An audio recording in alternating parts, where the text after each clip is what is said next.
Bonjour à tous les amis, j'espère que vous allez tous bien, que vous avez passé un bon 15 août. Moi écoutez, c'était super top, il y avait les cousins du Sud qui étaient là, ils viennent de hier dans le Var, donc je les vois quelques heures par an, donc je me suis fait un petit jour off hier quand même, parce que bon bah voilà, j'ai voulu profiter quand même un petit peu plus de mes cousins, donc vous m'en excuserez en tout cas. J'espère que vous allez tous bien. N'oubliez pas, pouce, cloche, abonnez-vous, continuez de vous abonner. J'en ai perdu un sur la vidéo, sur la cérémonie de clôture des JO. J'en ferai une très certainement sur celle de l'ouverture des JO paralympiques, parce que d'après Daphné Bourki, vous savez, cette animatrice sur France 5, ça sera encore plus spectaculaire que celle d'ouverture des JO, donc non paralympiques. Donc j'attends de voir, en espérant que ça ne dure pas 2 plombs, parce que bon, ça va bien 2 minutes. Ouais, je la regarde pour vous, voyez, comme je suis gentille. Hein. Bon, mais là, on va parler d'un tout autre sujet, qui peut être un peu corrélé aux Jeux Olympiques aussi, puisque on était attaqué, cyberattaqué, et bon, ça ils vous le disent pas, hein, mais ils avaient prévu 9 milliards de cyberattaques pendant les JO. Bon, les JO, vous allez me dire, sont pas terminés. Puisqu'il y a les Paralympiques. Tout le monde dit « Ah, ouf, c'est fini ». Non, c'est pas fini. Il y a les Paralympiques qui viennent juste derrière. Alors, je ne sais pas quand est-ce que ça démarre. Je crois que c'est fin août. Hein. Le 21 août, je crois, sauf erreur, mais je revérifierai ça. Et alors qu'en Chine, ils en avaient déjà, quand c'était les Jeux de Pékin, ils en avaient pour 800, ils avaient prévu 800 millions d'attaques. La France, 9 milliards. Hein. Voilà. Bon, là, on va parler donc de cette fameuse, vous en avez certainement entendu parler, affaire Pegasus. Vous savez, c'est mis sur écoute de chefs d'État, etc.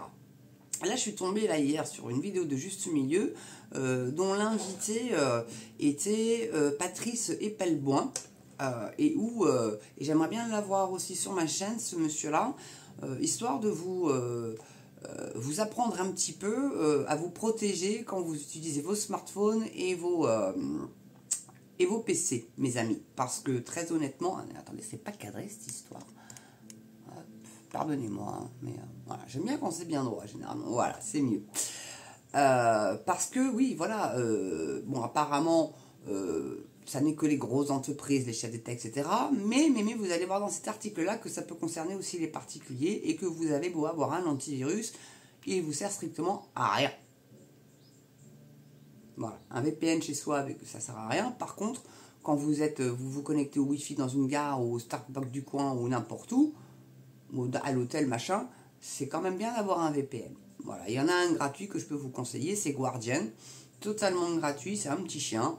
Voilà, vous donnez son petit nonos, vous lui mettez sa petite médaille et tout, et il vous protège. Voilà, bon. Et ça, c'est quand vous utilisez un Wi-Fi hors chez vous. Ok, bon. Sinon, chez vous, ça sert strictement à rien, un VPN. Hein. Puis d'ailleurs, un antivirus non plus. Hein. Hormis vous bloquer sur certains sites, ça vous sert à rien. Quand vous allez comprendre ce qu'est Pegasus. Donc quelles sont les avancées depuis le scandale des révélations? Il y a fort à parier d'ailleurs que M. Sarkozy en a été victime et M. Macron aussi. Hein. Voilà, ça va loin, ça va très très loin. Donc, l'affaire Pegasus a été un événement majeur au début de l'été, donc 2021. Parce que c'est un article qui a été publié, le 8 octobre 2021, et là c'est par Amnesty International. Il y avait Le Monde, mais Le Monde n'était pas complet. Il fallait être abonné pour lire la suite, malgré que ça date de 2021. Pour vous dire, le dossier est épineux. Bon, donc, une semaine de révélation d'une ampleur mondiale sur un système de cybersurveillance ciblé. Depuis, que s'est-il passé? Des mesures ont-elles été adoptées? Quelles sont les réponses apportées par les États? Y a-t-il eu de nouvelles révélations? Décryptage. Fin juillet 2021, le projet Pegasus dévoile un scandale de surveillance numérique ciblé mondial. Le logiciel de pointe de la société israélienne NSO Group a été vendu à des États qui ont utilisé Pegasus pour cibler illégalement des journalistes, des militants, donc peut-être que Jérôme Rodriguez est surveillé par Pegasus, des avocats ou des responsables politiques. Donc, je vous en ai donné 2 exemples, mais il y en a certainement d'autres. Dupond-Moretti, hein, avec l'histoire des fadettes, et puis c'est lié à Sarko, tout ça, de toute façon. Hein, et puis aussi pour la campagne de Sarko, là, avec la Bettencourt et Kadhafi. Et d'ailleurs, la Vautrin, qui est donc la ministre de la Santé et de l'Industrie, je crois qu'elle a... Alors, je vois pas le rapport avec la choucroute entre la santé et l'industrie, mais enfin encore que... Oui, la pollution industrielle, vous allez me dire. Elle était chargée de maquiller, de faire des fausses factures pour les frais de campagne de Sarko. Et elle est au gouvernement, la meuf, hein, d'accord? Il me semble que j'ai fait une vidéo sur elle de mémoire. Allez la voir. Elle est toujours en ligne. Moi, de toute façon, toutes mes vidéos sont toujours toutes en ligne. Et ça doit être dans Actualité ou Oligarchie ou un truc dans l'esprit. Bon, donc, un outil théoriquement prévu pour la lutte contre le terrorisme et le crime organisé, mais détourné pour espionner. Parmi les clients de NSO Group figurent des États comme l'Arabie Saoudite, la Hongrie ou encore le Maroc. À mon avis, pas les seuls. Dont les bilans en matière de droits humains sont extrêmement préoccupants. Au vu de l'ampleur des révélations faites par le consortium de journalistes piloté par Forbidden Stories, donc traduction les histoires interdites, et auxquelles nous avons apporté notre expertise technique, il est nécessaire de faire part des suites du projet Pegasus. Car rappelons une chose, si l'alerte a été lancée par les enquêtes des journalistes, elle doit aujourd'hui être suivie des faits. Voilà. Des faits, pas des faits, des faits, comme effets secondaires, effets notoires, etc. D'accord ? Donc, ces révélations doivent permettre d'œuvrer à des changements réels pour réguler le secteur de la surveillance numérique sans l'établissement d'un cadre conforme aux droits humains. Les conséquences de la cybersurveillance ciblée continueront d'être désastreuses. Donc, retour sur les temps forts de l'affaire Pegasus ces derniers mois. Un écho médiatique sans précédent. Le 18 juillet 2021, les enquêtes des médias du consortium de journalistes a commencé à publier des révélations. Le travail d'enquête a été mené par plus de 80 journalistes de 17 médias dans 10 pays. Le Monde, Radio France, le Washington Post, The Guardian, etc. etc. Ils ne les donnent pas tous parce que bon, ça serait long à lire quand même, hein, d'accord ? Donc pendant une semaine et de manière coordonnée, ces médias révèlent les noms de personnes ciblées ou potentiellement ciblées par le logiciel espion. Parmi eux, des journalistes, des défenseurs des droits humains et des chefs d'État. Puis il y a plein d'autres. Hein, bon. Ces révélations provoquent une onde de choc mondial et permettent de mettre en lumière les dérives et les dangers de l'utilisation de logiciels espions ultra puissants comme Pegasus. Donc ils ont fait un appel à un moratoire quand même. Hein. Dans notre rapport intitulé « La partie immergée de l'iceberg, la responsabilité des États et du secteur privé dans la crise de la surveillance numérique », publié à l'occasion des révélations Pegasus, nous analysons la manière dont la cybersurveillance secrète contribue à de graves violations des droits humains. Pour empêcher que ces violations perdurent, il est urgent que ce secteur soit contrôlé de manière adéquate. Ça aurait pu, remarque, être au pluriel. Bon.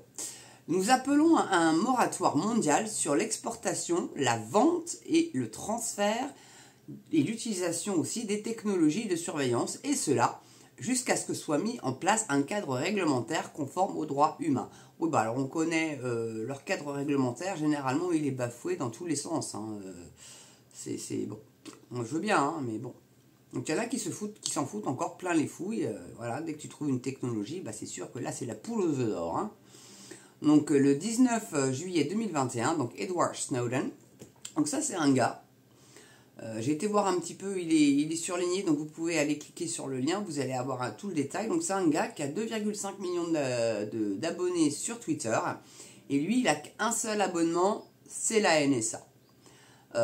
Donc lui, il lutte pour préserver la liberté d'expression, et donc il a été poursuivi pour ça quand même, le garçon, et il est réfugié en Russie en ce moment. Voilà. Je ne sais pas pourquoi les gens qui sont emmerdés par ce genre de délire-là se barrent en Russie. Donc comme quoi on est quand même peut-être mieux protégé là-bas, quoi qu'on en dise. D'ailleurs, il y a du nouveau sur Nord Stream. Hein.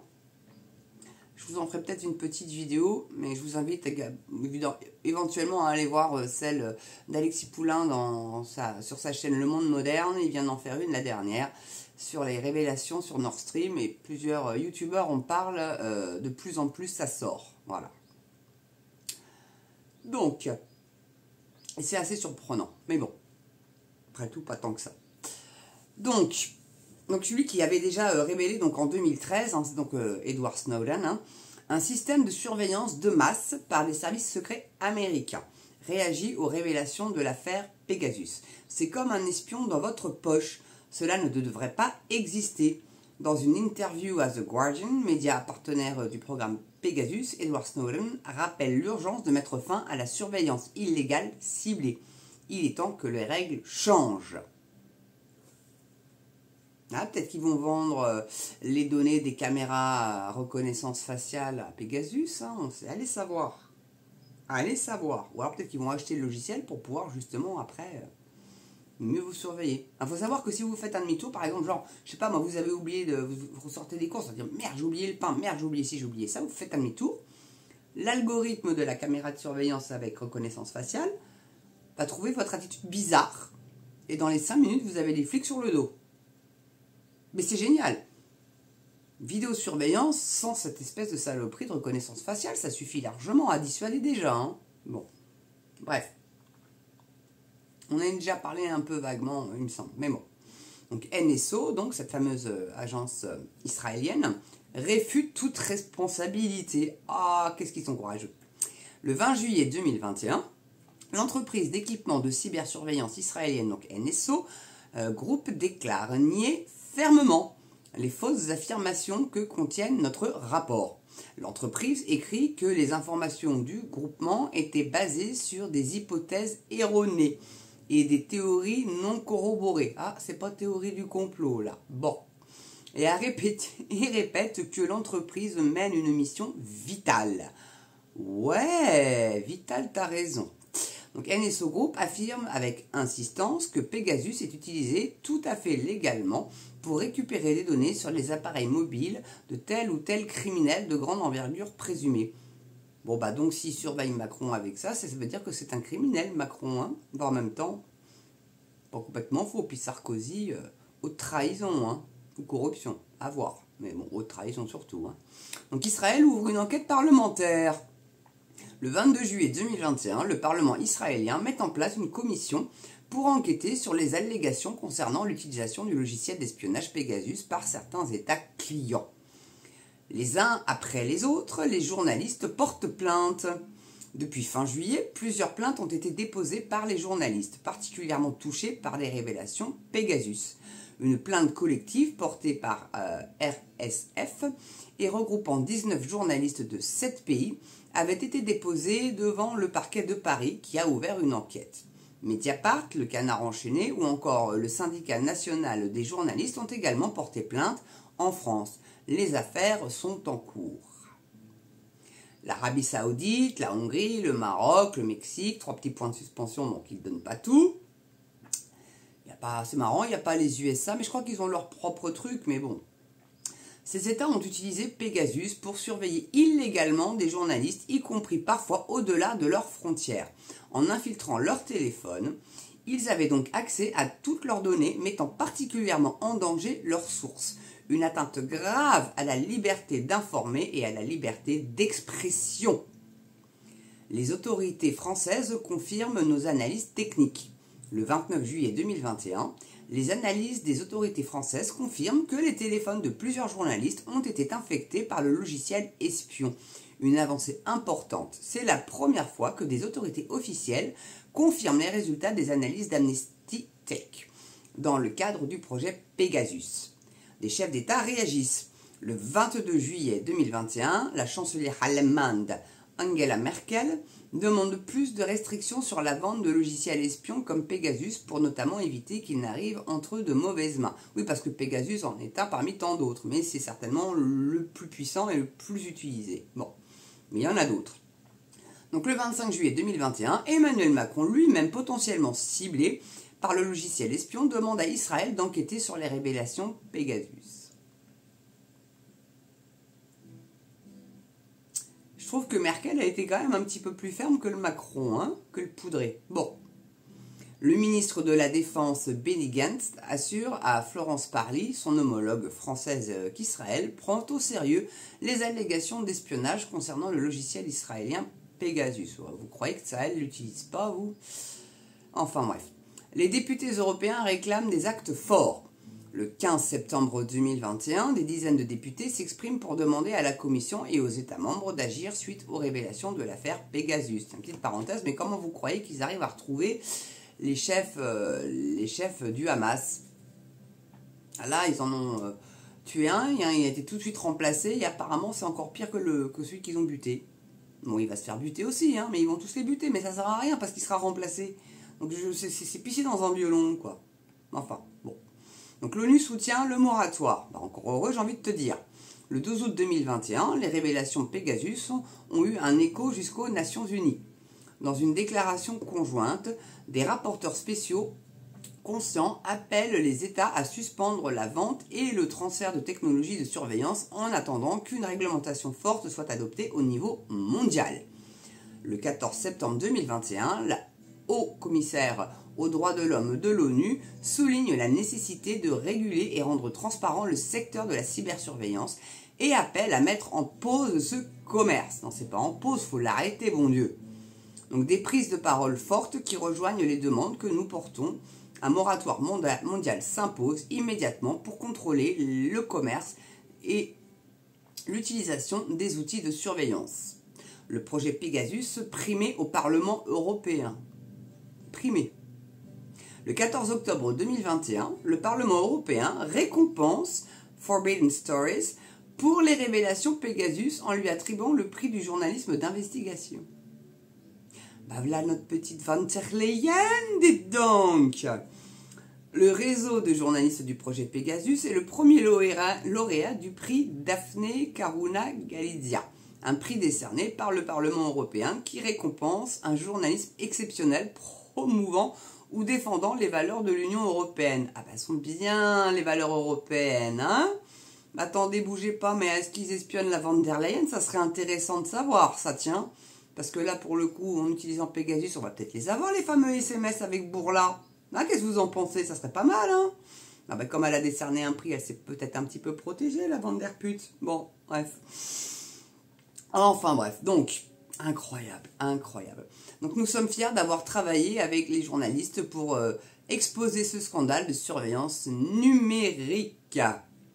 Les États-Unis placent NSO Group sur liste noire. Enfin, les Américains sont pas en reste pour l'espionnage, excusez-moi. Bon, bref, surtout avec la CIA. Bon, bref. Donc, le 3 novembre 2021, l'administration Biden a inscrit la société israélienne NSO Group sur la liste d'entités aux cyberactivités malveillantes. En prenant cette mesure, des États-Unis reconnaissent ce que nous dénonçons depuis des années. Les logiciels espions de NSO Group, tels que Pegasus, sont utilisés à travers le monde comme outil de répression. Oui, peut-être aussi pour faire de l'ingérence. Peut-être. La décision des États-Unis de placer NSO Group sur la liste noire envoie un message fort à l'entreprise israélienne. Elle ne peut plus tirer profit sans conséquence des violations des droits humains. C'est pour ça que les États-Unis défendent Netanyahou et Israël, bec et ongle. Bon, moi je dis, là, il y a anguille sous roche quand même. Mais ça, c'est de la com, de toute façon, d'accord? Donc, elle ne peut plus tirer profit, donc sans conséquence des violations des droits humains. Ouais, bon. Quant à la France, elle n'a toujours pas proposé de mesures concrètes. Oh bah dis donc, tiens, comme c'est bizarre. Ni d'appel à réguler le secteur opaque, hors contrôle et dangereux de la cybersurveillance. Bah non, ils veulent le mettre en place, bon Dieu. D'accord? Donc les enquêtes des médias ont mis en lumière un scandale de surveillance numérique ciblée. Après ces révélations, des téléphones qui auraient pu être infectés par le logiciel espion continuent d'être examinés. Les révélations se poursuivent. Le 25 septembre, Mediapart révèle par exemple que les téléphones d'au moins 5 ministres français, Jean-Michel Blanquer, Jacqueline Gouraud, alors là celle-là je vois pas qui c'est, Julien Denormandie, Emmanuel Vargon et Sébastien Lecornu auraient été infectés par Pegasus. Et ouais, alors Julien Denormandie, est-ce que c'était quand il était ministre de l'Agriculture celui-là? Parce qu'il est plus, mais il est autre chose maintenant, je ne sais plus à quel ministère il est, mais enfin Blanquer, Éducation nationale, Lecornu, l'armée et la défense. c'est pas des petits ministères, hein. Bon. Donc les médias continuent d'enquêter sur l'utilisation de Pegasus par des États comme la Hongrie, qui aurait ciblé le groupe de presse hongrois Zoltán Pava ou la Suisse. Les révélations de l'affaire Pegasus du mois de juillet auront permis de dévoiler les dérives et les dangers de l'utilisation de logiciels ultra puissants à des fins de surveillance ciblée illégale. Désormais, c'est à nous de porter nos demandes pour qu'un cadre réglementaire conforme aux droits humains soit enfin mis en place. Voilà, et donc vous avez ensuite agir, et là vous avez une petite pétition que vous pouvez aller signer. Voilà, et moi, je vais le faire. D'accord? Parce qu'il faut lutter absolument contre ces saloperies. Alors désolé, la vidéo est un petit peu longue, mais honnêtement, on vit dans un monde de cybersurveillance, donc je pense qu'il est bon de vous tenir au courant d'où ça vient, de comment c'est utilisé, et c'est pourquoi je vais vraiment faire ce que je peux pour avoir Monsieur Patrice Epelboin, sur ma chaîne afin de pouvoir développer autant que possible, pour pas qu'il soit attaqué non plus, parce que je pense qu'il prend des risques énormes à divulguer ce genre de trucs. Et lui, il suit de très près ça, il n'a pas pu tout dire sur l'émission de Rémi Juste Milieu. Donc je pense que ouais, là il y a de quoi creuser, et donc on va avoir, apparemment au mois de septembre, on devrait avoir déjà des réponses. Voyez-vous. Donc je vous referai une petite vidéo là-dessus mes amis, en espérant qu'elle soit un petit peu moins longue en tout cas. Merci à vous, continuez de vous abonner, continuez à mettre des pouces en masse. Merci pour vos commentaires sur la petite vidéo de la prière de la Vierge. J'ai vu que j'avais fichu les poils et j'ai même fait pleurer quelqu'un. J'en suis vraiment navrée. C'était vraiment pas le but, mais je pense que c'était plus de l'émotion. Et l'histoire était magnifique. On m'a raconté un petit peu son histoire. Un grand merci pour votre bienveillance. Honnêtement, j'étais surprise par le nombre de vues. Mais vraiment, accrochez-vous à ça. Et surtout, continuez de prier, peu importe le Dieu que vous vénérez, que vous priez, qu'il soit païen, qu'il soit chrétien ou autre. Hein. Priez mes amis, pour notre beau pays, qu'elle ne s'effondre pas. Déjà, au moins ça. Hein. Mais sachez que la France est protégée par la Vierge Marie et la Russie aussi, figurez-vous. C'est dingue, hein. Voilà. Allez, je vous embrasse tous. Portez-vous bien, prenez soin de vous. N'oubliez pas la petite cagnotte Litchi. Mon Yvette, je ne vous ai pas oublié. Je vous envoie le mail dès que j'ai 5 minutes. Je vous promets, c'est juré craché. On réglera ce petit souci-là. Au pire, on se communiquera nos numéros de téléphone par mail. Quand vous avez ce genre de problème, que ce soit avec Litchi ou avec vos abonnements, etc., contactez-moi sur mon mail et non sur mes commentaires, mes amis que j'adore. Voilà. Allez, je vous embrasse tous et je vous dis à très bientôt pour une prochaine vidéo sur Maps. À ciao.